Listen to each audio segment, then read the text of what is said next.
Jai Radha Madhava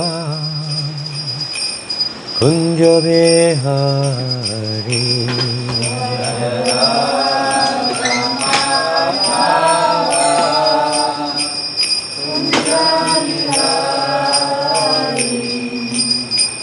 Gopi Janabalabha Girivardhari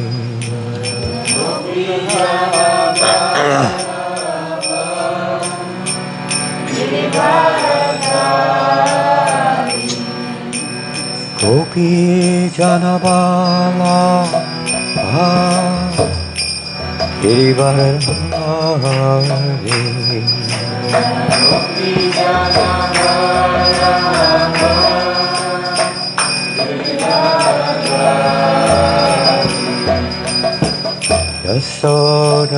Yasodanandana Vrajana Ranjana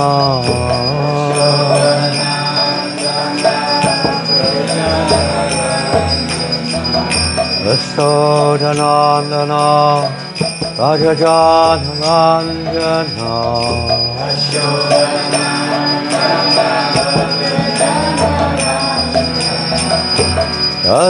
Yasodanandana Rajajana Ranjana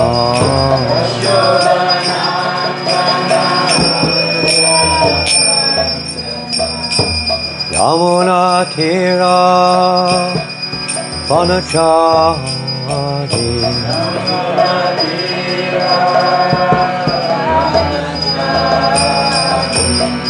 Yamuna Tira Vanachari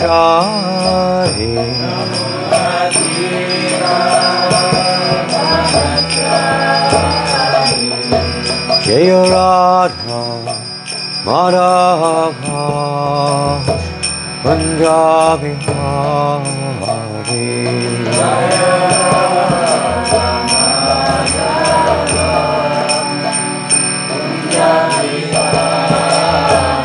Jaya Radha Madhava Punjabi Hari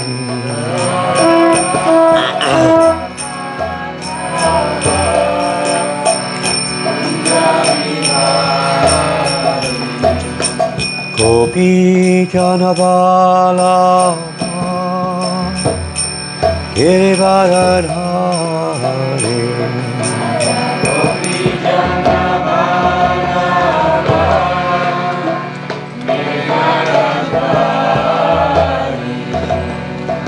Gopi Janabalabha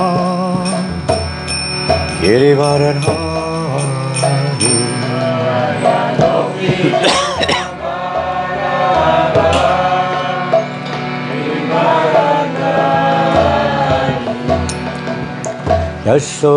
Yasodanandana Rajajana Ranjana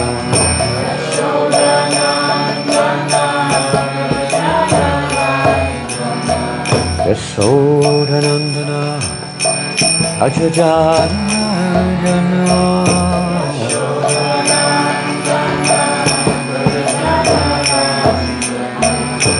Yamuna Tira Vanachari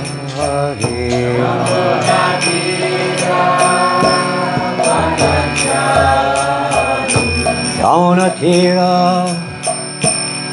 Vanachari Yamuna Tira Jaya Radha Madhava Punjabi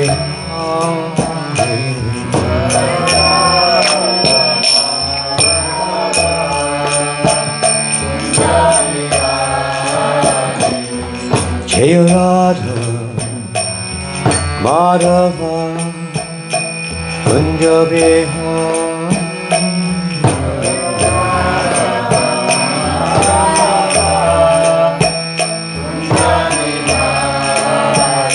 Hare Krishna Hare Krishna, Krishna Krishna, Hare Hare, Hare Rama, Hare Rama, Rama Rama, Hare Hare, Krishna Hare Krishna, Krishna Krishna, Hare Hare, Hare Rama,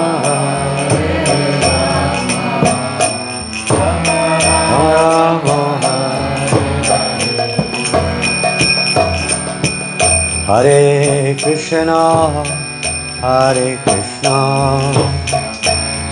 Krishna Krishna, Hare Hare, Hare Rama, Hare Rama, Rama Rama, Hare Hare.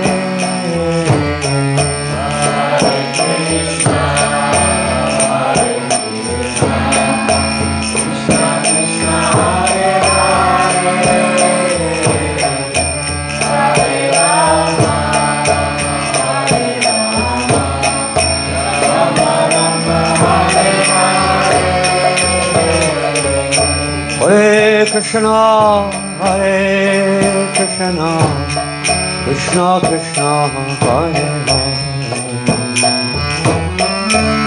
Hare Rama, Hare Rama, Rama Rama, Hare Hare.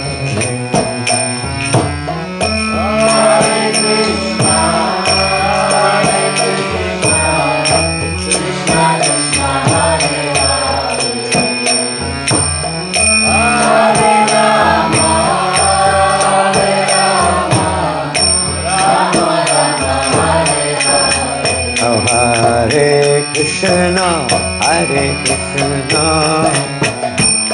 Krishna Krishna, Hare Hare,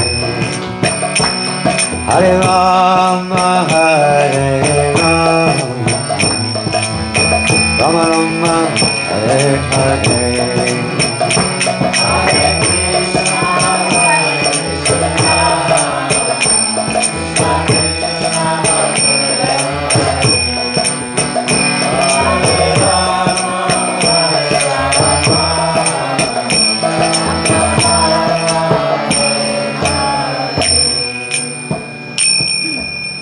Jaya Vishnupada Paramahamsa Parivrajagacharya Statasa Vishnu A.C. Bhaktivedanta Swami Prabhupada ki, Shri Prabhupada ki, Shri Panchatattva ki, Shri Radha Madhava ki, Grantaraj Srimad Bhagavatam ki, Go Premanandi. All glories to the assembled devotees. All glories to Sri Guru and Gauranga. All glories to Srila Prabhupada. Nama Om Vishnu Padaya Krishna Vishtaya Bhutale Srimate Bhaktivedanta Swamiti Namane Namaste Sarasate Devi Gauravani Pacharine Nirvasesha Sanyavadi Pastachade Shatarine Jai Shri Prabhupada. Hare Krishna. Do we read anything on Sunday morning, or what do we normally do on Sunday morning? There's no book here at the moment. I'm just wondering if there's meant to be. Or is it a free, speak on anything you like session? Is it Bhagavatam? Is it CC? Is it Prabhupada Lilamrita? What do we read? Pardon?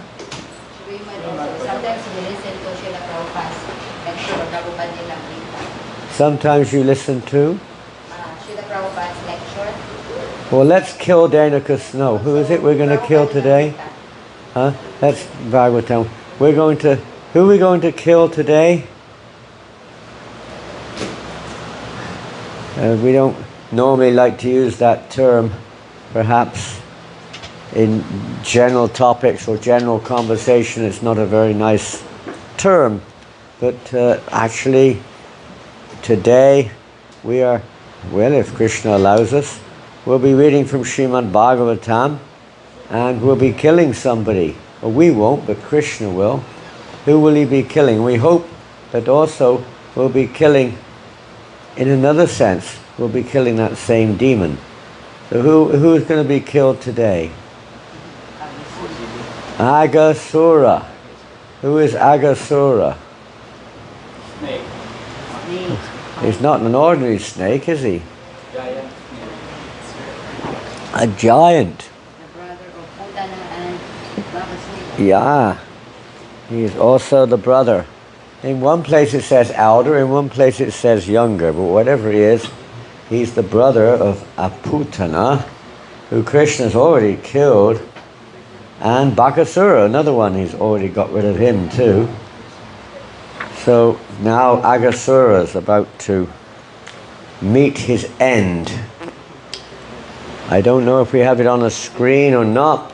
Om Namo Bhagavate Vasudevaya. Om Namo Bhagavate Vasudevaya.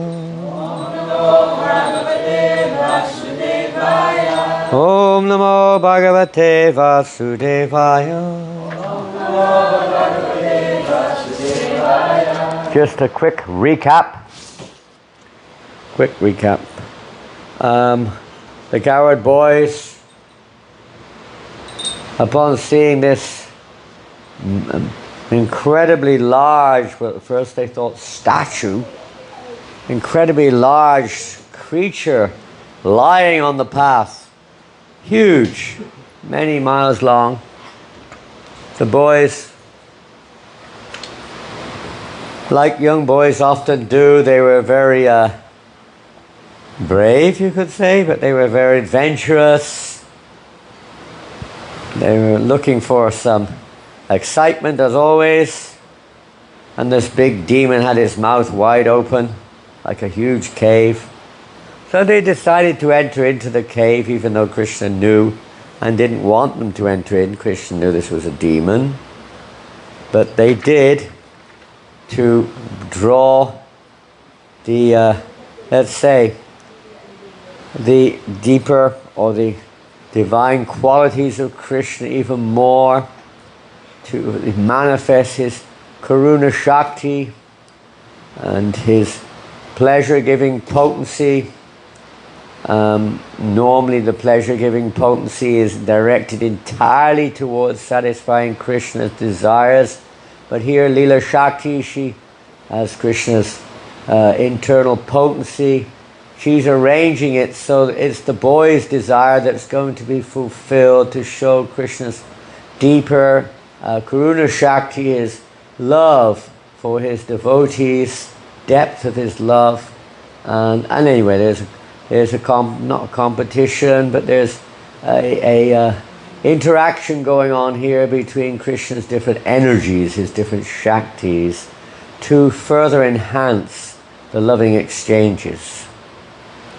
So the boys entered in along with the calves. There was a lot of them. They all entered in singing and dancing as they entered, although it was, you could say, a ghastly place, dreadful smell coming out, and deep dark, like hell practically speaking, inside. But for them it was fun. And Krishna, and of course they entered in, the demon was not satisfied because Krishna didn't go in. He got all the boys and calves, but where's Krishna? So Krishna appears to be slightly perplexed as to what to do. His own energies, his internal energy here, he's experiencing this mood of amazement, in a sense, at how wonderful his energies are working to create such almost bewildering situation. But then he decided, he was thinking how to save my calves and coward boys, and at the same time kill this demon, because they're all inside of him. So he decided eventually he will enter into the body of Aghasura. So he went in. Aghasura was very pleased, thinking, now I've got him. Now I've got him. So such are the acts of Krishna. Paritunaya sadhanam vinashaja dushkritam. Krishna then, inside the throat, he didn't even reach the belly, inside the throat he started to expand himself bigger and bigger and bigger.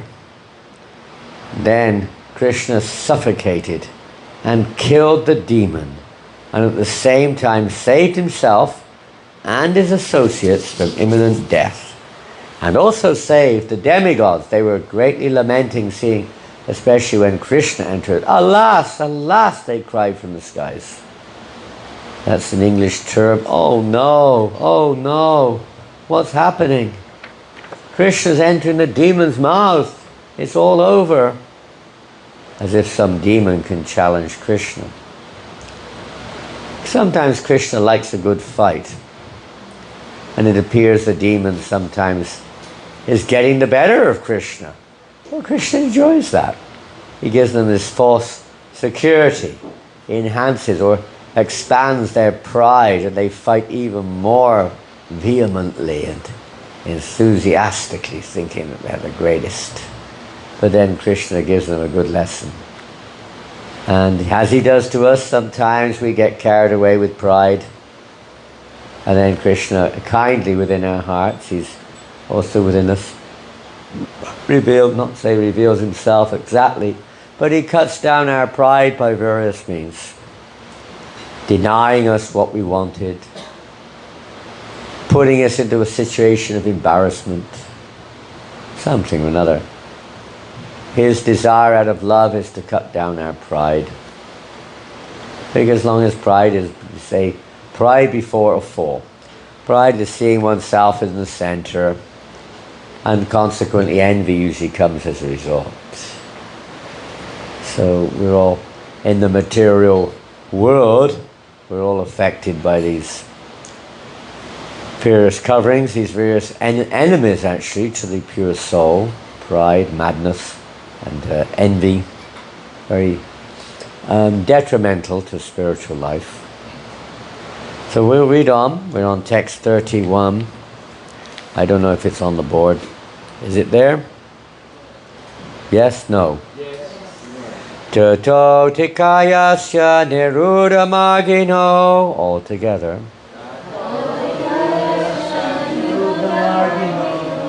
Yudgirna drishta brahmatas tritas tataha. Purnon tarange pavanore dudho. Murdan vinibidya vinigato bahi.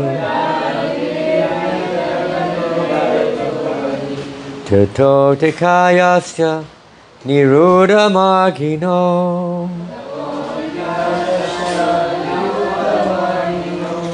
Yudgirna drishta brahmatas tritas tata.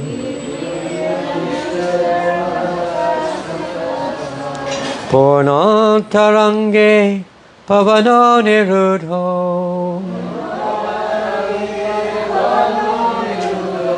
Murdhan vinirbidya vinigato bahi. Tato tikayasya niruddha magino. Yudgirna drishta brahmatas tritas tata.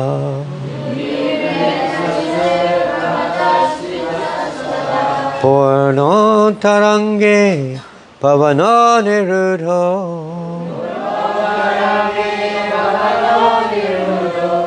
Murdhan vinibidya vinigato bahi.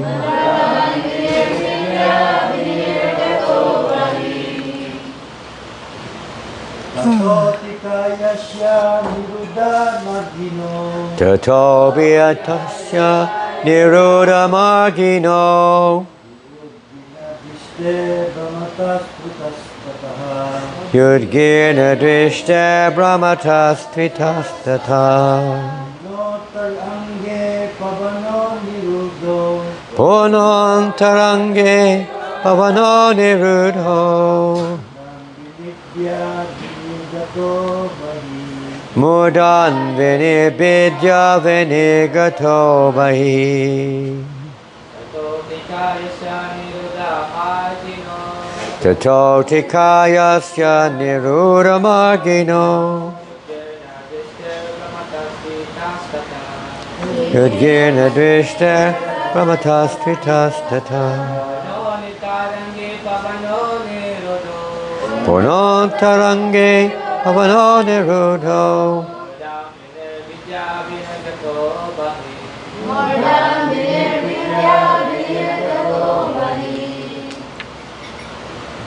Any ladies? Tato tikayasya nirudamargino.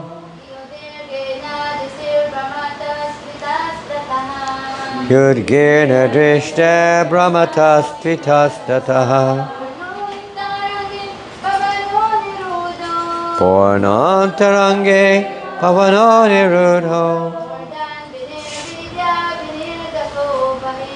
Murdan vinibidya vinigato bahi. I'm not going to read the word for word because our time is short and there's no purport.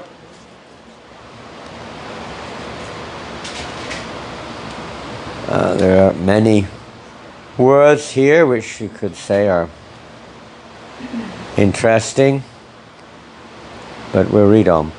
Translation. Then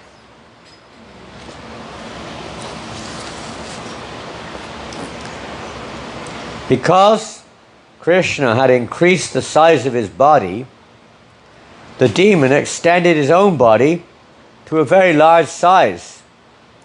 He's trying to kind of like compete with Krishna. Okay, Krishna's expanding. I can also expand. So he started to expand. You know, when we got our arguments, our own attachments to our own, whatever we think it is, you know, we try to add to it and add to it and add to it, and we don't want to be defeated. So he extended his body. Nonetheless, he wasn't successful. His breathing stopped. He couldn't breathe. He suffocated. Krishna was blocking his throat. He was so big, he was pushing. The demon was trying to expand, but he had his limits. And his eyes started to roll here and there. And suddenly the eyes popped out. The pressure was so great inside, the air pressure, the pop. His eyes popped out. The demon's life air, however, could not pass through any outlet. And therefore it finally burst out through a hole in the top of the demon's head.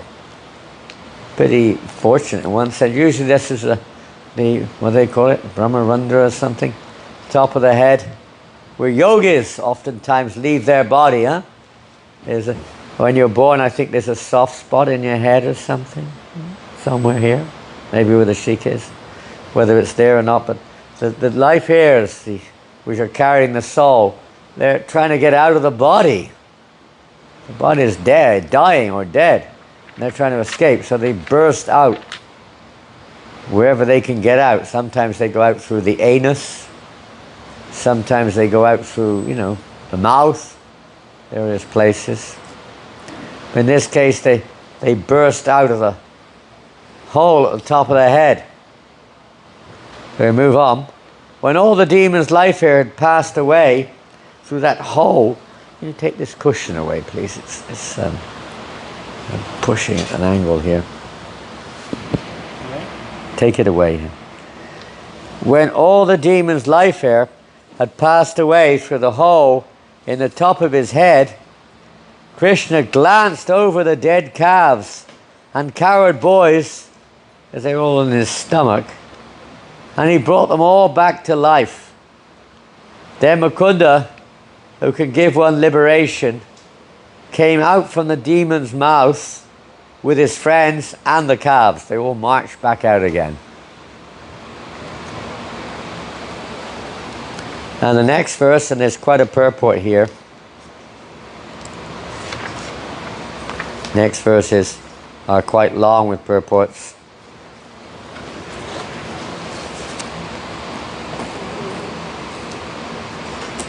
From the body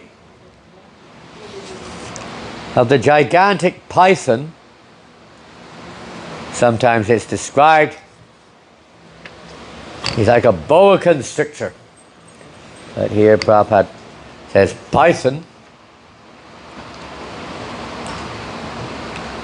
A glaring effulgence came out.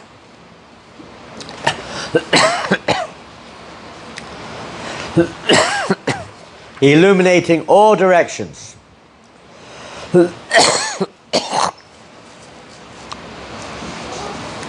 And stayed individually in the sky until Krishna came out from the corpse's mouth. The corpse is the dead body. Then, as all the demigods looked on, this effulgence entered into Krishna's body. Purport. Apparently the serpent named Aghasura, because of having received association with Krishna, attained mukti by entering Krishna's body.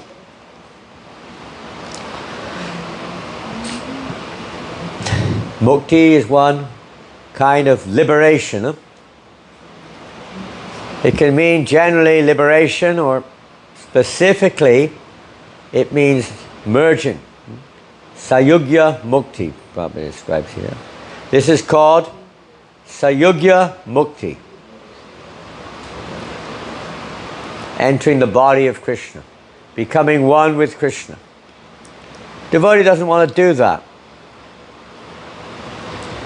The impersonalists, they may want to become one with Krishna. In other words, the consciousness that one is the Supreme. Krishna fulfills that desire. It is a spiritual, you could say, on the transcendental plane, but it's not our real constitution. We hear that our real constitution is to serve Krishna. Shastras, scriptures make this statement on many occasions, but a devotee, one who's actually surrendered to Krishna, not just becomes one with God, as the impersonalists, the demons may wish, to see themselves equal with God. I'm also God. I'm God, they may say. You're God. We're all God, they may say. But a devotee becomes greater than God. Krishna is controlled by his devotees. He's Bhaktivatsal. The devotees conquer him. More than God. This is the way the demons, at least in the material sense of the term, spiritually they're maybe not consciously aware, but in the material sense of the term, they're challenging God. They're challenging him with their science, sometimes with their material claims, etc. Efforts, in the case of Aghasura and other demons, they directly try to challenge God, as if they can defeat him. Well, you can defeat God, but they've got it the wrong way round. When one surrenders to God, then the Lord submits himself to the devotee. Maybe we have that experience sometimes in the material world to some extent.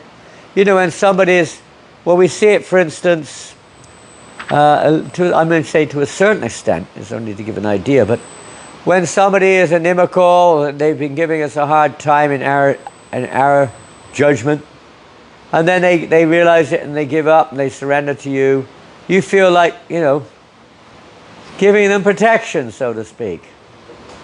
Forgiving them. Giving them protection, or whatever within our means. It's just a related example. It's not exactly an example, but it's related. We have that similar feeling. We want to help them. Please forgive me. And we see this with Jagai and Madai. We see this with quite a few occasions, Parikshit Maharaj, even with Kali, to a certain extent. When somebody, who's acting inimically, but then they take shelter of you. And please forgive me, they surrender. Not necessarily surrender to us, but in that sense, but they give up their animosity, they become humbled and realize that they've been acting in this way. And then naturally your compassionate mood comes out. Huh? You feel compassionate. At least if you're, a little bit decent, you will. Well, that's natural. So Krishna does too. What do you want? So in this case, the demon, he was at that stage, he wanted to merge into Krishna's body. Prabhupada goes on, but later verses prove that Aghasura, like Dantavakra and others, now this is a very significant point, that although the demons merge into the body of the Lord, sometimes later on, they attain a higher level. So he receives Sarupya Mukti later on. What is Sarupya Mukti? Initially he entered into the body of the Lord, and then he received, so that's Sayugya Mukti, and then he received Sarupya Mukti. What is Sarupya Mukti? What is Sarupya? There are 5 kinds, generally speaking, understood at least, of liberation. Generally a devotee, a practicing devotee, he's not aspiring for any of these kinds of liberation. He just wants to serve. But sometimes they may attain these forms of liberation. In this case, although it was a demon, he's been purified by Krishna entering his body. And he attains Sarupya Mukti. What is that? Same body. Same form. Same form as Godhead, Rupa. Rupa means form. Huh? Same form. Same form. It could be four-arm form, for instance, right? In Vaikuntha, all the residents of Vaikuntha have four arms. Because if Krishna wants them to have, otherwise they may do also. But generally they have 4 forms. You can hardly tell the difference between them and Narayan. Narayan does have a few symbols, a few marks on his, a few jewels that they don't have, etc. But otherwise they look like Lord Narayan, Sarupya. So he attained that position. This has been broadly described by Srila Vishwanath Chakravarti with references from the Vaishnava Toshani of Srila Jiva Goswami. Aghasura attained Sarupya Mukti, being promoted to the Vaikuntha planets to live with the same 4-armed bodily features as Vishnu. The explanation of how this is so may be summarized as follows. And here's a summary. The effulgence came out from the python's body and became purified, attaining spiritual Shuddha Sattva, pure goodness. There was no effect of the mode, just like Gaurasundar has a pair of pants on and it's written on there, Atama. Did you know that? Atama. I don't know if that's the name of the brand. Yes. You didn't put that there. So Atama could be, although it's usually Uttama, Atama. Tama is ignorance. Atama means, the opposite, above ignorance. So your pants are above ignorance, okay? They're helping to bring you to Shuddha Sattva. Not exactly. But it reminds us. Shuddha Sattva means freedom from material contamination of the modes of nature. Because Krishna has stayed within the serpent's body, even after the serpent's death, Krishna was still there, because he was going to revive his cowherd boys and calves.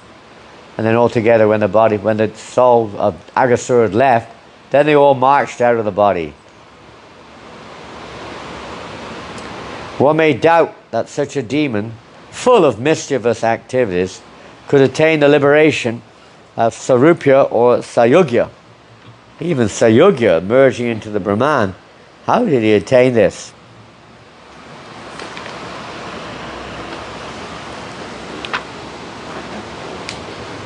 And one may be astonished about this. This is another of Krishna's unending Shaktis, his kindness to anyone who approaches him. But Krishna is so kind that in order to drive away such doubts, he had the effulgence, the individual life of the python, wait for some time in its own individuality in the presence of all the demigods. They could see that effulgent soul just kind of hovering there, just existing there. Krishna is the full effulgence, and every living entity is part and parcel of that effulgence. So we describe the soul as like a little spark, a spark emanating from a great fire.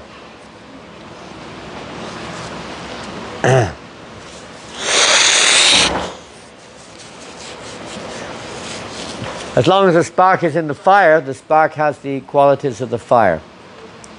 It's also fire. When the spark comes out of the fire, it may glow for some time, but after a while it becomes fireless, it becomes dull. So similarly, the living entity, when we leave our connection with Krishna, we become dull. According to the modes of nature, whatever mode we're under, there may be some manifestation of life symptoms, but spiritually it's very dull. In the Bhagavad Gita, Krishna says the soul is more brilliant than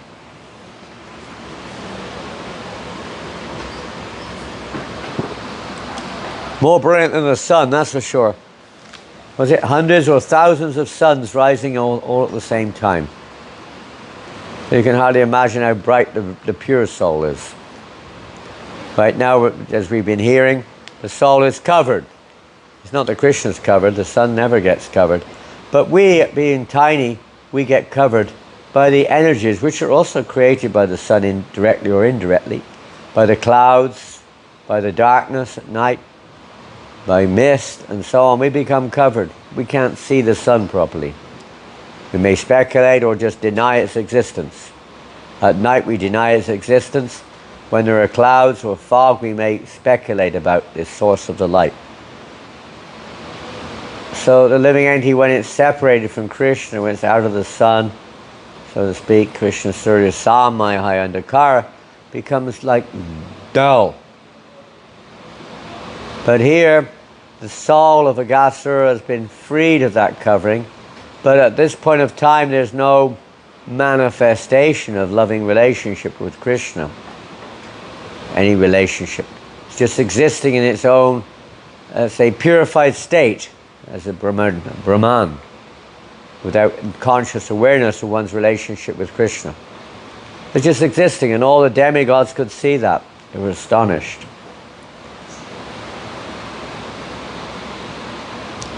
As proved here, the effulgence in every living being is individual.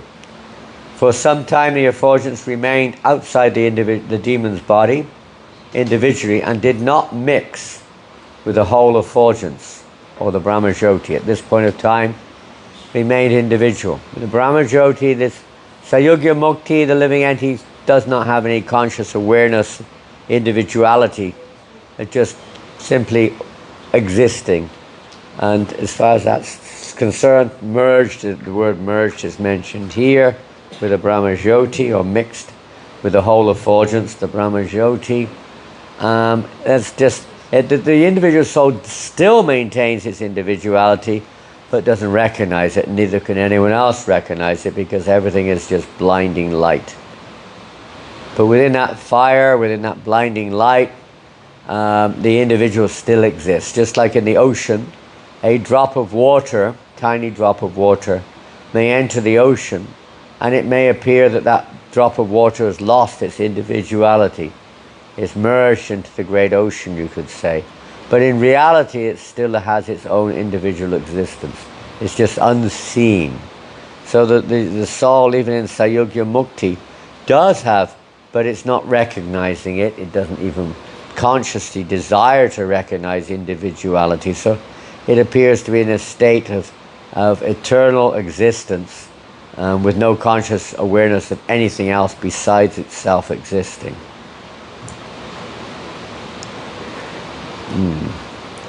The Brahman effulgence is not visible to material eyes. But to prove that every living being is individual, Krishna had this individual effulgence stay outside the demon's body for some time. There's another reason besides the fact that Krishna hadn't come out of the body yet. He wanted to prove that, the individual soul. The soul is individual, although we're all the same quality, we're all spirit. But each living entity, each spark has its own unique individuality. This is the philosophy of Chaitanya Mahaprabhu, Chintya Veda Veda Tattva, Haribol. Simultaneous oneness and difference. We are one with God, but we're different also. We have our unique personalities. Prabhupada said, we're not Mayavadis. When you see differences between people, this is another proof that we're not Mayavadis. Sometimes we want to do away with the differences. We want everyone to see it my way or no way. But that's Mayavad philosophy, in a sense. We are individuals. Lord Chaitanya's philosophy is not to annihilate the individuality, not at all, but rather to bring unity amongst the individuals.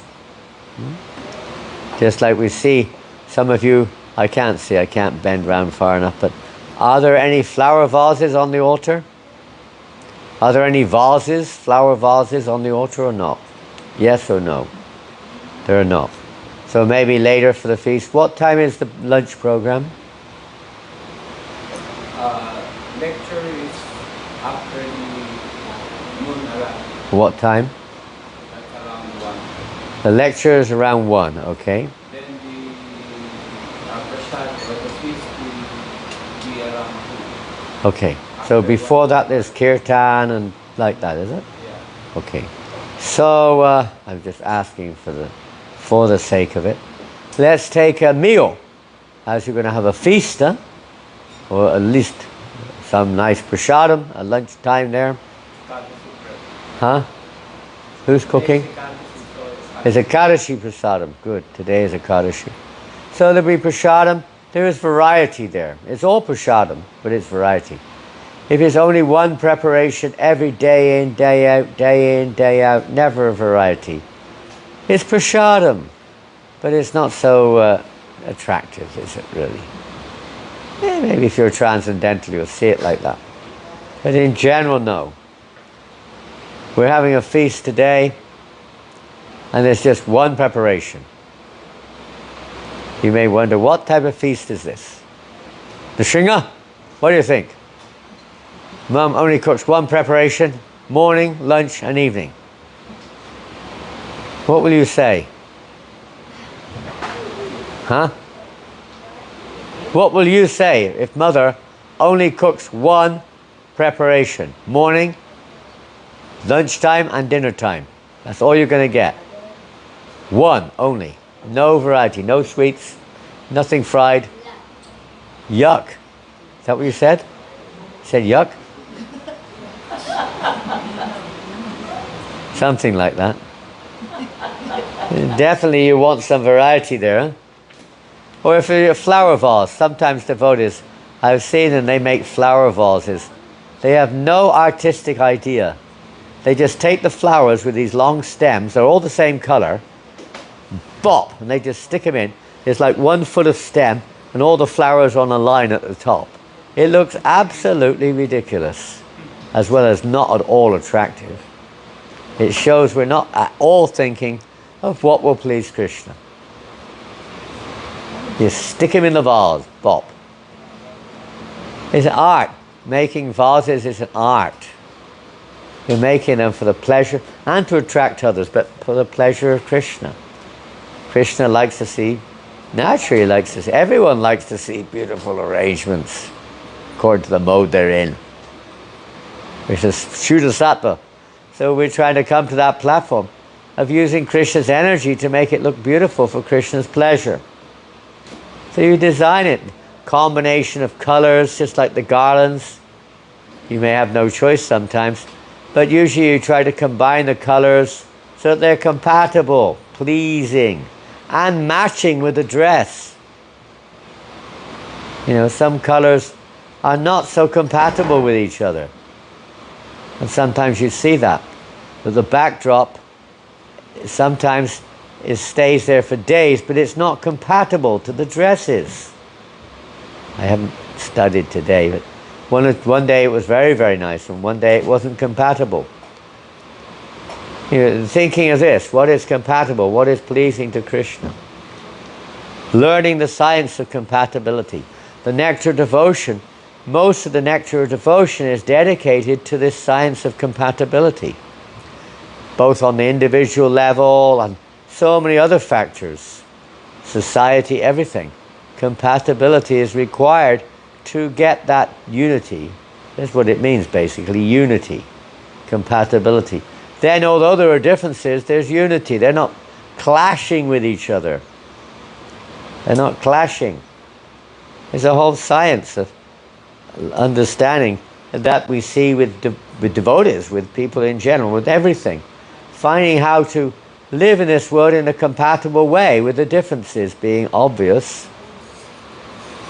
You can't expect everyone to buckle under and become one. We're not Mayavadis.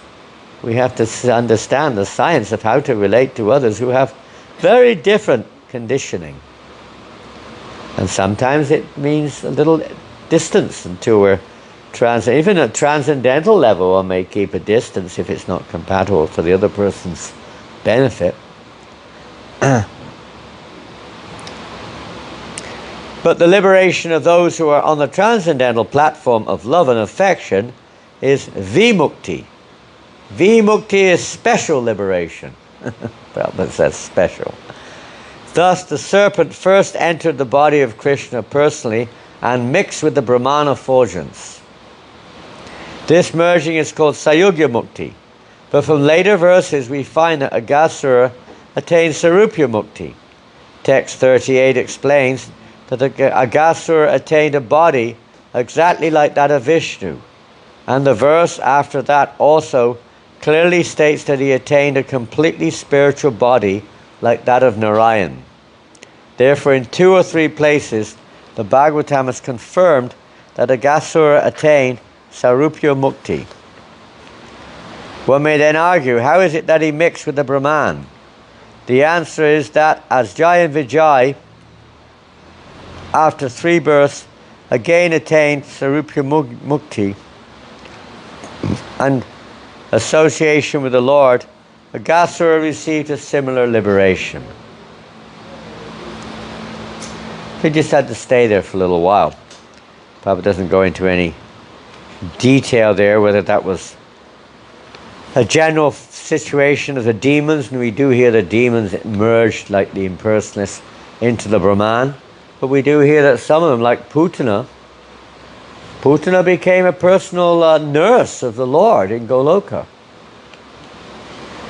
Although she came with intents of killing Krishna, she was purified. And because she had that intention of serving Krishna like a mother, Krishna fulfilled, he got rid of all the negativity, and the positivity remained. She wanted to offer Krishna her breast milk. She wanted to see him like her little child.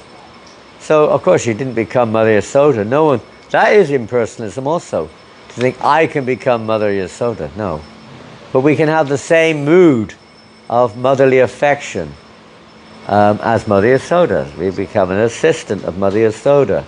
And sometimes one may get that direct chance to look after Krishna like that.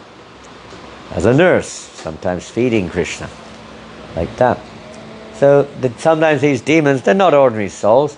They're playing the parts of demons. They play the parts, huh? Jai and Vijay, they're playing the part. They're not really demons. But they play the part when they come into this world of Hiranyakashipu and Hiranyaksha and so on. And, Krishna Shakti makes them feel like they're absolute demons. But they're not really demons, they're devotees.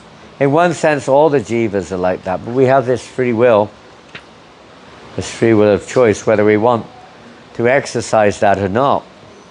So Krishna, if we come into contact with Krishna consciousness, by the grace of Krishna, He can kill all these demoniac propensities which we have ultimately due to our independent thinking, misuse of our independence, seeing ourselves separately from Krishna as the enjoyer, and then coming into contact with the material energy and becoming implicated in associating with the material energy and persons under the material energy. We develop certain mentality, certain concepts.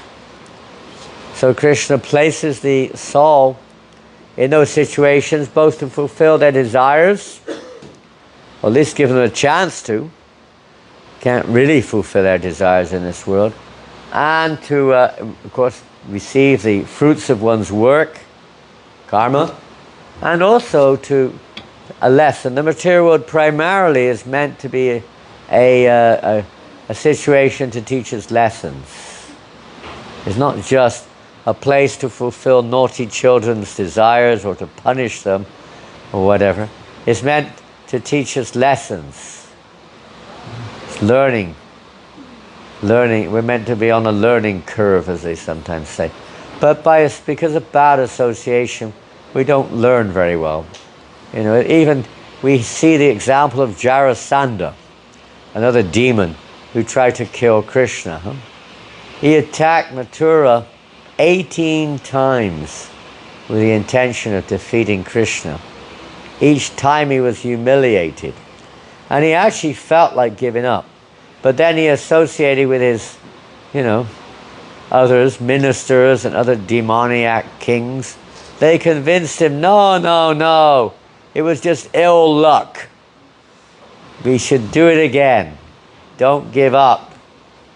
People are determined in this world, very determined to try to attain their material goals. Even though everyone around us has failed, we think it won't happen to me. We'll make it. We will do it. Let's say it is. If you're doing that for Krishna, that's another thing. But most people are not. So the demoniac propensity. So, to do. Even Kamsa. Kamsa also, after, when he saw that the 8th child of Devaki was a girl, and not a boy, because it was a boy, but Krishna arranged it to look like a girl, and he became stunned. He almost, oh, what have I done? He became, repentant almost. Especially when that girl was none other than his worshipable deity, Durga Devi, who showed herself to him. He was pretty taken aback. My God, it woke him up. But then again, it didn't take him long. By association, he was back on the warpath again. Back to his nefarious way of thinking. By association. So it's association which is key factor here. Aghasura, of course, was associated with demons, therefore he was himself acting as a demon. And together they were nurturing their own demoniac mentality. But when the coward boys and calves entered in, and then when Krishna entered in to his body, of course there was transformation began to take place.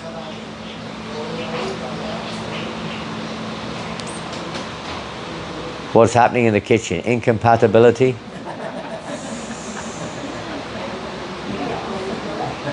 Oh boy, that looks like something dangerous. What is that, boiling ghee or something? Oil. Oh, even worse, boiling oil. Boiling oil. Ooh. You want to you put in a pot of boiling oil? Not very compatible, huh? That's for sure. Actually, the material world is not compatible for the soul. We try to make it compatible, but it's not.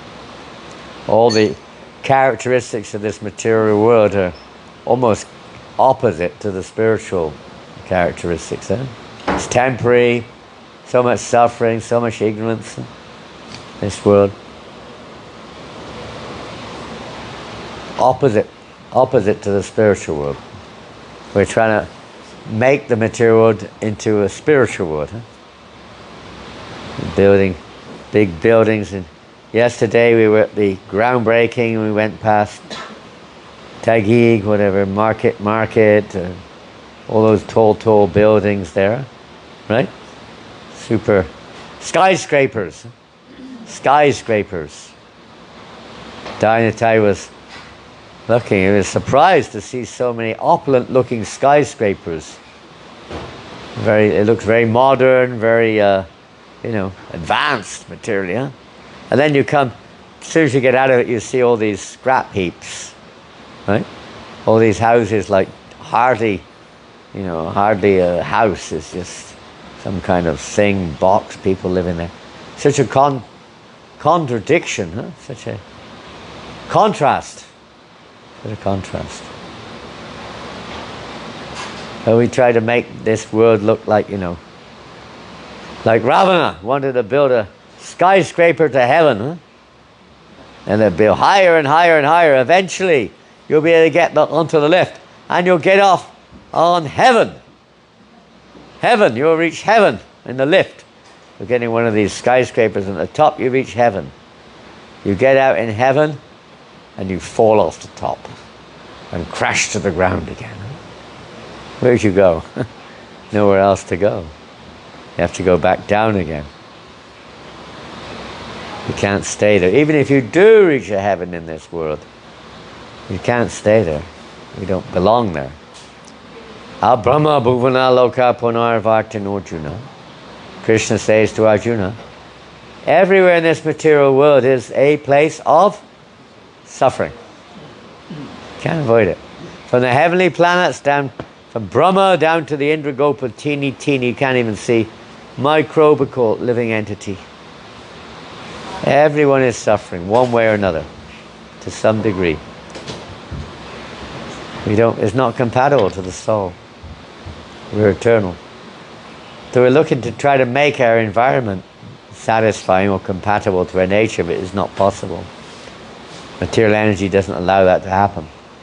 And until we learn that lesson, we keep struggling from body to body to body to try to fulfill this impossible to fulfill desire separate from Krishna. Hare Krishna. So what to do? So the material world is ultimately meant, so we come to this realization of surrender. And what to say? In this case, I guess Aghasura realized that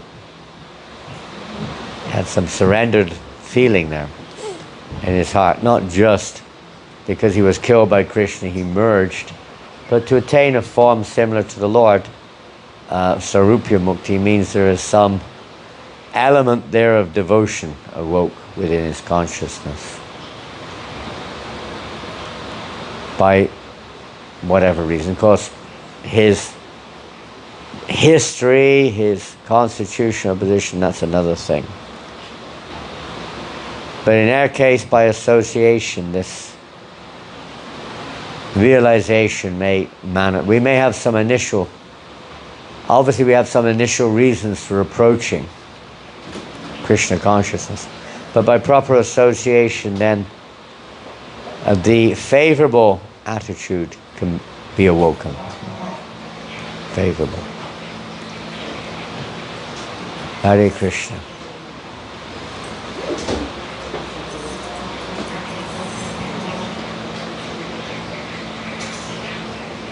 So association is a very key feature, trying to keep protecting ourselves from the devious, demoniac or impersonal association, and trying to associate with those who are connected or acting in a connected way with Krishna.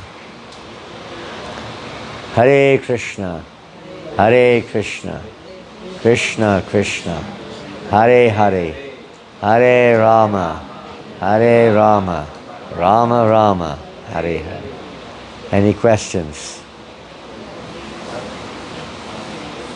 Mahendra Prabhu. Maharaj, one reads the story of Basura,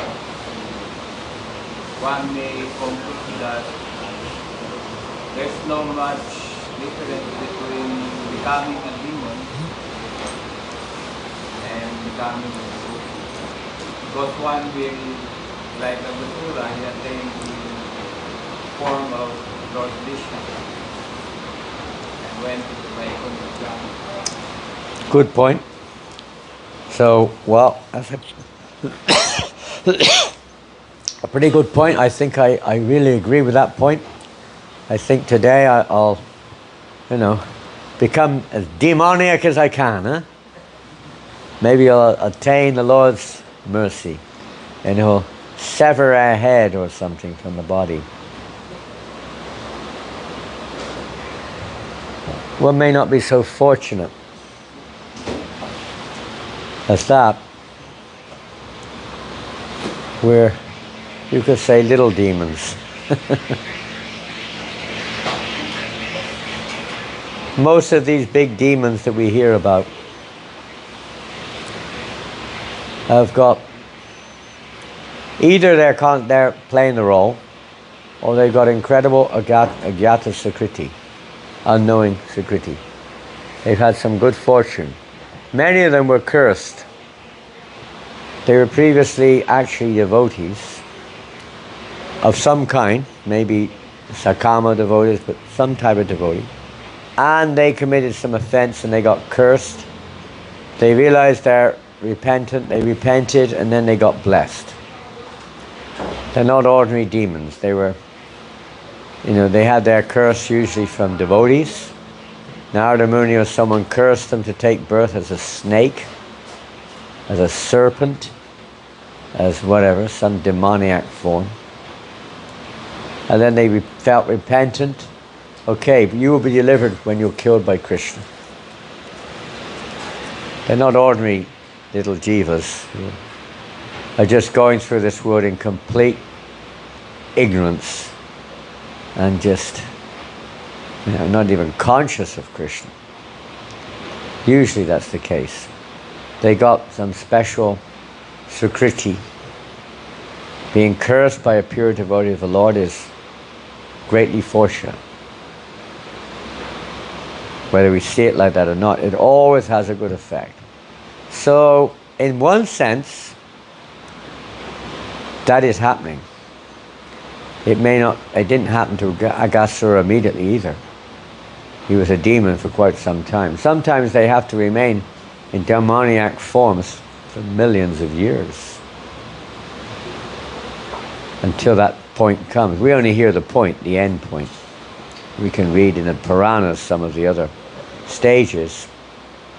But for an ordinary jiva, the similar thing is happening, maybe not in such a dramatic way, but they get sukriti also. They get agyata sukriti unknowingly, even though they have no intention, you could say. In their case, no deserve.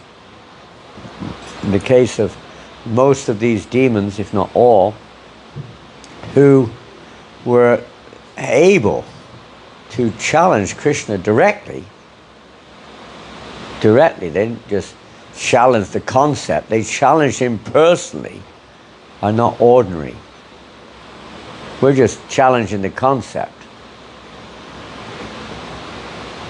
of God existence. But with good fortune, the conditioned soul, who is possessed perhaps of demoniac tendency, knowingly, unknowingly, even he may be opposed to that principle. If the jiva gets the opportunity to associate with a devotee, this is the good fortune. Initially they may have to go through a certain degree of, you could say, beating, kicking, call it what you may. But that spark or that opportunity which they had to associate with the devotee will bear fruit in time. It will bear fruit. It may take some lifetimes.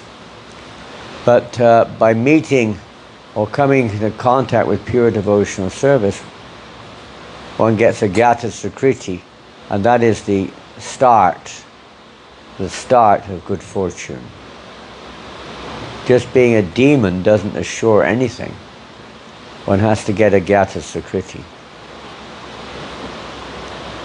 One has to get good fortune, coming from the Lord through the devotees.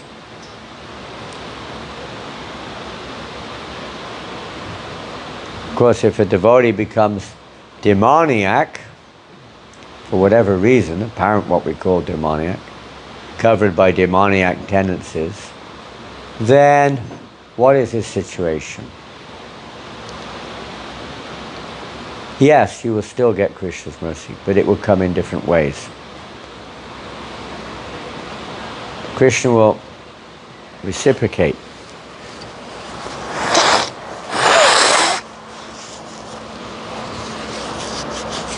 But it may take some time. We've seen many examples of that. Even I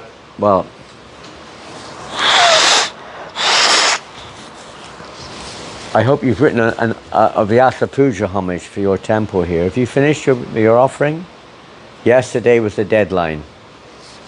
Have you sent your offering in? Yes, ma'am. They already sent. Pardon? Yes, ma'am. Srila Prabhupada.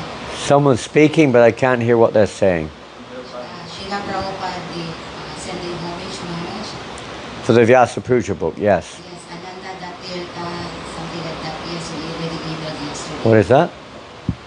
We already emailed Maharaj. You sent your offering, good, Yes. good, okay, good. Yesterday was the deadline.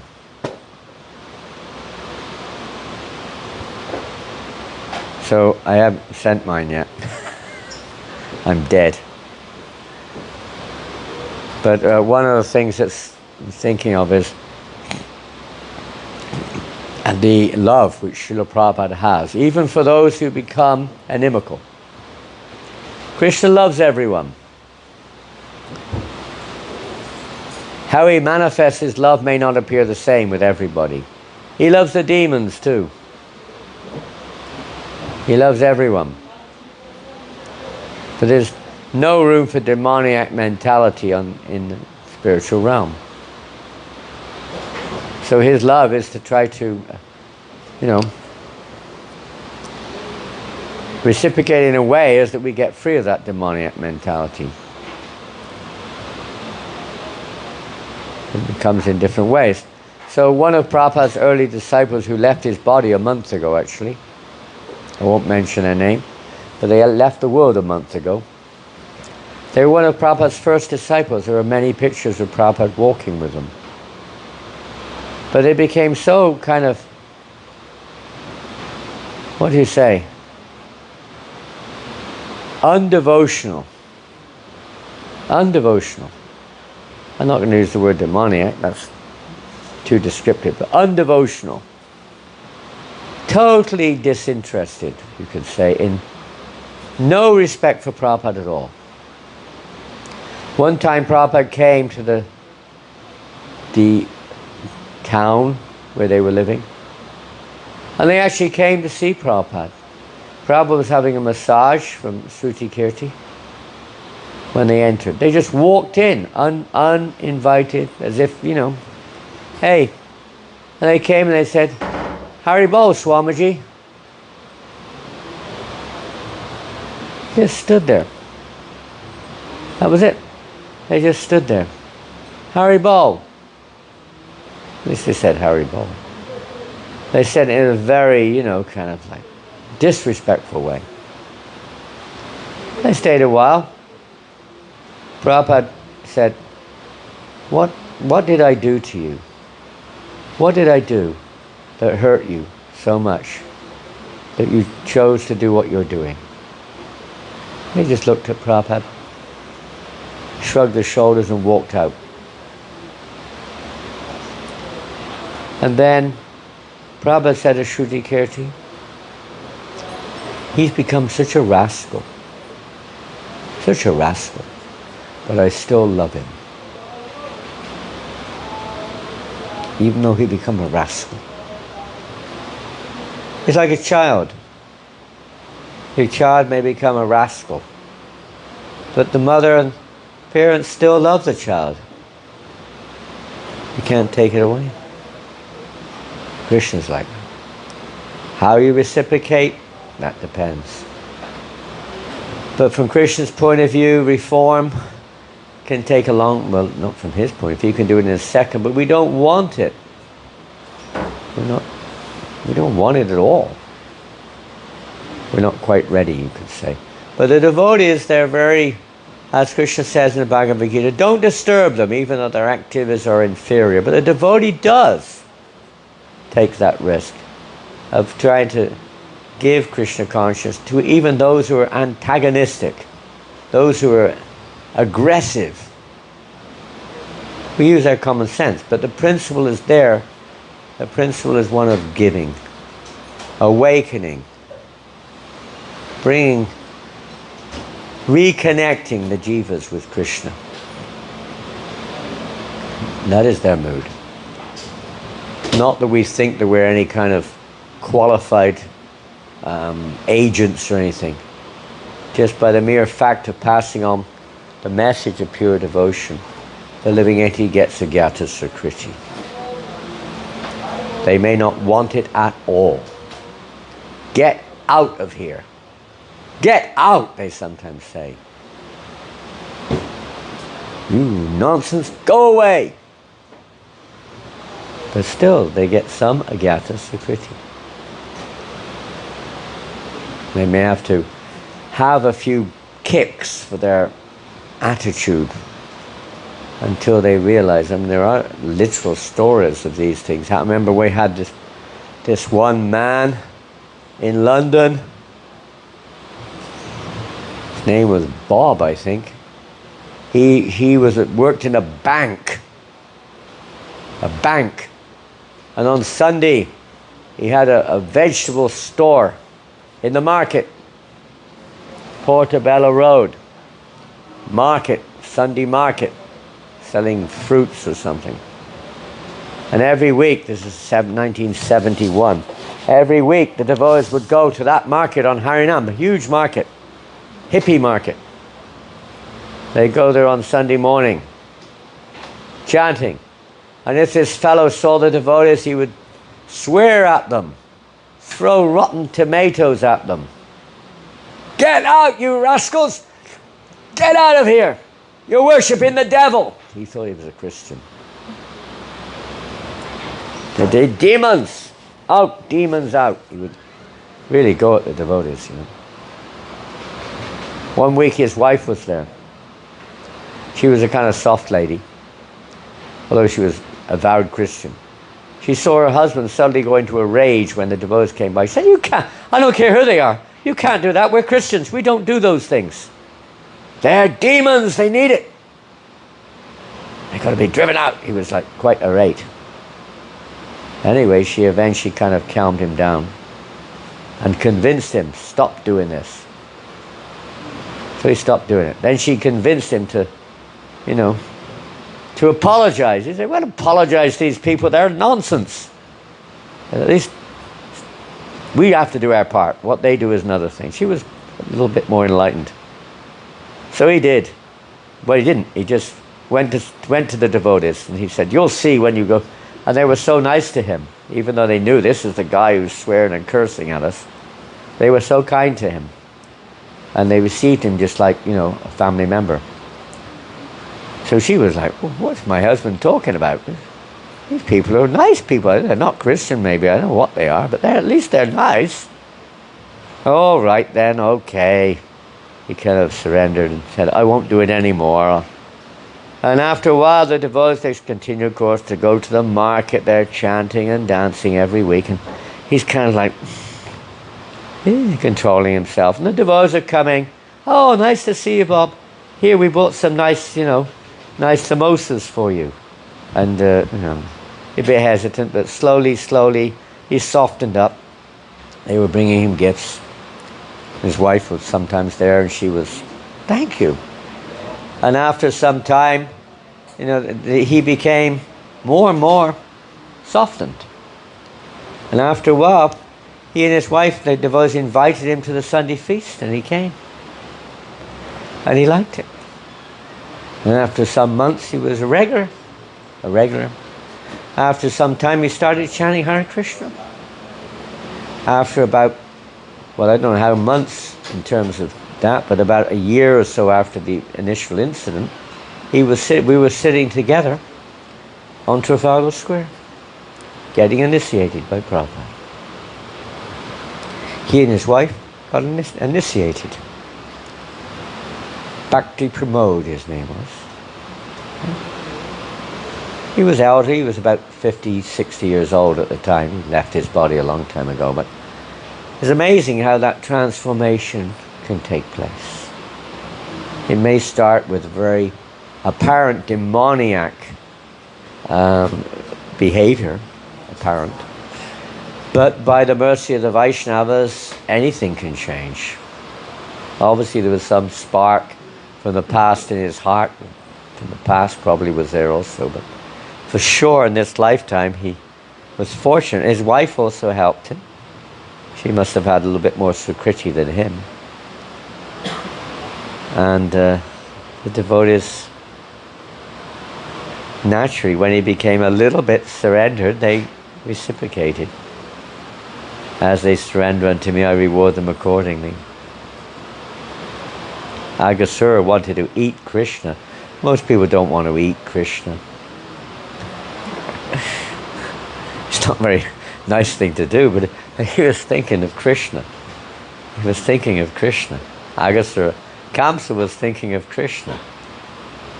What way? Hiranyakashipu wasn't exactly thinking of Krishna, he was thinking of Sita. But he was indirectly thinking of Ram, because Ram is an obstacle to my achievement. So then there's a certain element, indirect element of Krishna consciousness in their life, not just being a demon. Srila Prabhupada ki jai. Gaur Premanandi. Hare Krishna.